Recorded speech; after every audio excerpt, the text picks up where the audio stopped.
va vous parler d'un congrès mondial de la médecine anti-âge. Bien sûr, c'est pas pour vous, mais bon, on sait jamais.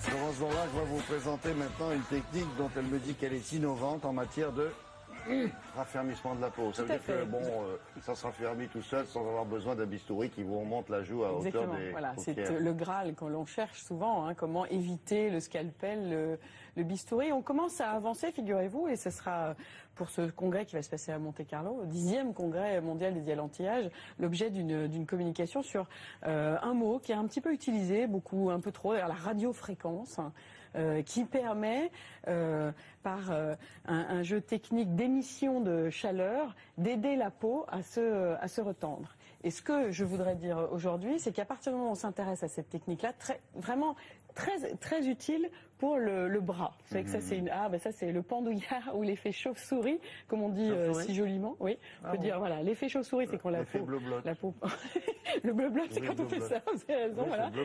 Faites ça. Et plus techniquement, on dit le pendouillard aussi. Ça c'est vraiment beaucoup moins joli. Mais c'est une vraie plainte, comme disent les spécialistes, des patientes clientes pour pouvoir retendre. Et là, avec ce jeu de chaleur émise, mais de manière complètement conditionnée, vraiment très sécurisée, il faut un thermomètre tout le temps pour bien vérifier qu'on n'est pas en train de brûler la peau. On peut aider la peau à se relancer et à se retendre. Voilà ce qui se passe autour de la radiofréquence. La peau, elle fait ça toute seule? Elle fait ça toute seule, mais la nouveauté, c'est qu'on arrive maintenant à des machines qui avaient 1, 2, 3 têtes, fallait plusieurs manipulations. On arrive maintenant à concentrer l'énergie, c'est le cas de le dire, concentrer la technique pour obtenir une meilleure diffusion ciblée. Regardez.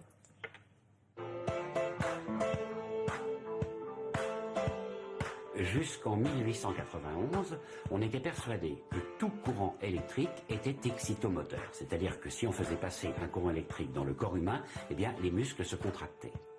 Et en 1891, un physicien français, qui était en même temps médecin d'ailleurs, qui s'appelait D'Arsonval, a démontré que au-delà d'une certaine fréquence, qui est je crois 0,1 MHz, eh bien les muscles ne se contractent plus. L'intérêt, c'est d'abord qu'on ne travaille pas dans le muscle, mais dans la peau, ou sous la peau. Et l'intérêt, c'est qu'on peut faire passer ce courant électrique pour transformer l'énergie électrique en chaleur. Autrement dit, on va chauffer. Si on apporte cette chaleur dans le derme, on va échauffer le derme, ce qui va provoquer des rétractions d'un certain nombre de fibres, notamment des fibres de collagène et des fibres d'élastine. Si elles se rétractent, elles se raccourcissent.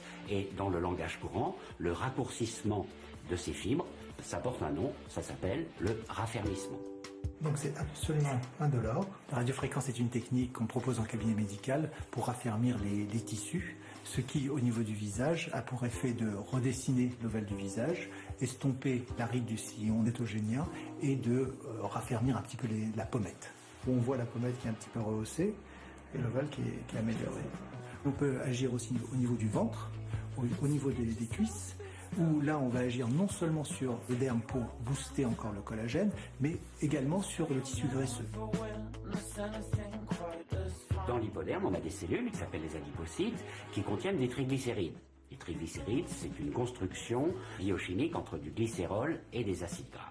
Et si on apporte de la chaleur, eh bien, ces triglycérides ne supportent pas cette chaleur. Par conséquent, ils se dégradent. Et ça permet de traiter toutes ces surcharges graisseuses.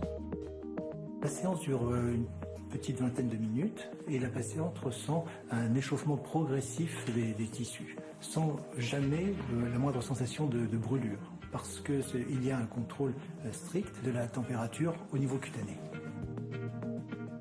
Dès qu'on dépasse une certaine température, on sent des réactions de gêne de la patiente. Donc je fais très attention à ça et bien sûr je fais attention à la température qu'on mesure régulièrement pendant la séance.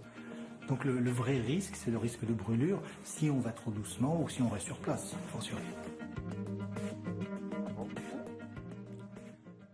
On voit à un moment donné qu'elle avait la joue un peu chaude là. Voilà, tout à fait. Donc attention, à partir du moment où on s'intéresse à cette technique, attention à faire en sorte que praticiens et praticiennes qui vont vous l'appliquer, médecins. Alors là, c'est dans un cabinet médical, mais il y a aussi des esthéticiennes qui s'y lancent. Et moi, ce que je dis, c'est qu'à partir du moment où la proposition vous est faite là, vérifiez qu'il y ait bien un thermomètre, qu'on vous parle vraiment de température et de ne pas trop chauffer la peau, parce que voilà, on l'a vu, hein, très vite la peau se met à rougir. Qu'est-ce que vous conseillez? Premier coup, aller voir un dermato quand même.